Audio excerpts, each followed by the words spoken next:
The goal has always been for me to improve as a player, and I won't just be happy of playing the same way for years and years and years. I've always questioned myself in the best of times and in the worst of times, even though there were not many worst moments, bad moments the last 7 years or so. But I always look at new ways that I can improve on, and Paul, I think, with his experience, can bring something to our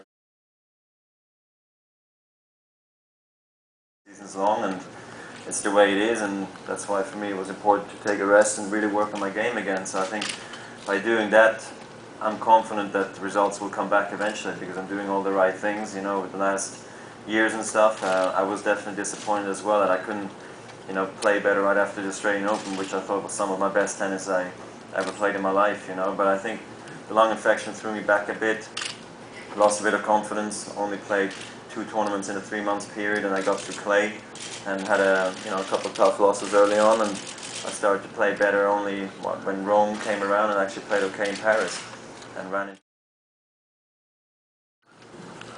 Yeah, I think it's always fun when singles guys enter the doubles tournaments. I do it occasionally.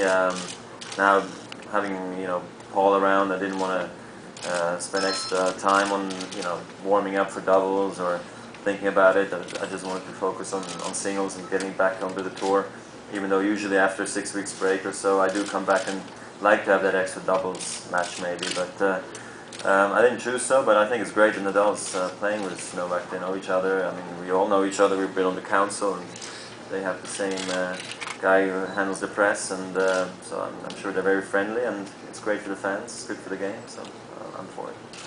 Roger. Or do you view that as a conflict of interest?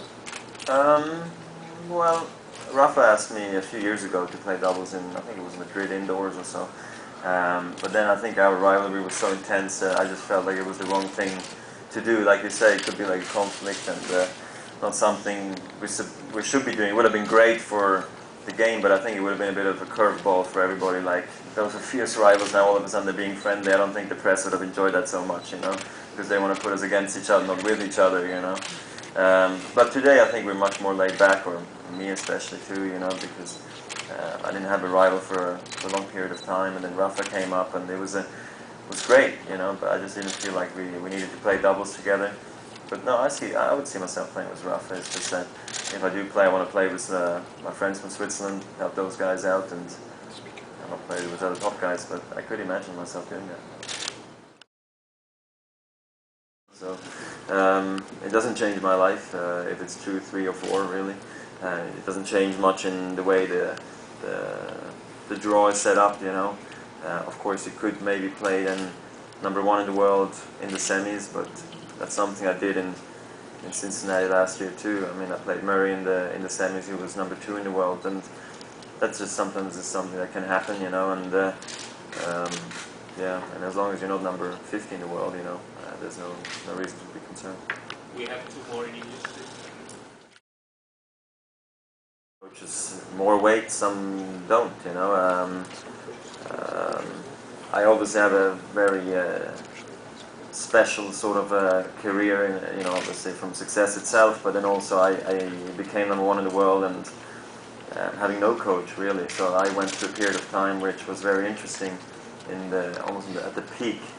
I didn't have a management company, nor did I have a coach, and I thought that was a great learning experience for me, and that's why I think I'm super stable today, regardless if I do have all the stuff around me. I know I can handle a lot by myself, but obviously at this stage now I do need help, from all sorts of sides, because the family has grown, the business is much bigger than it ever has been, the success has been massive over the last few years. So I always think it's interesting with players, they need to know for themselves what's most important to them. Sometimes it could be just a friend traveling with them, making them feel good, then maybe having the coach or a conditioning coach or a physio.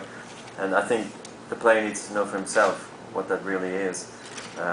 Obviously, if you can afford all of it, great, but that can put a pressure on you, thinking you have to make like a semis of a tournament to break even, in terms of the financial part. You do sometimes think of that too as a player. So it depends on what kind of a personality you are. I like to give my coaches, people sometimes think I control everything. I'm a control freak. That's not at all the case. I like that actually the coach does have a lot of say, a lot of input. I never have arguments. I've ever had.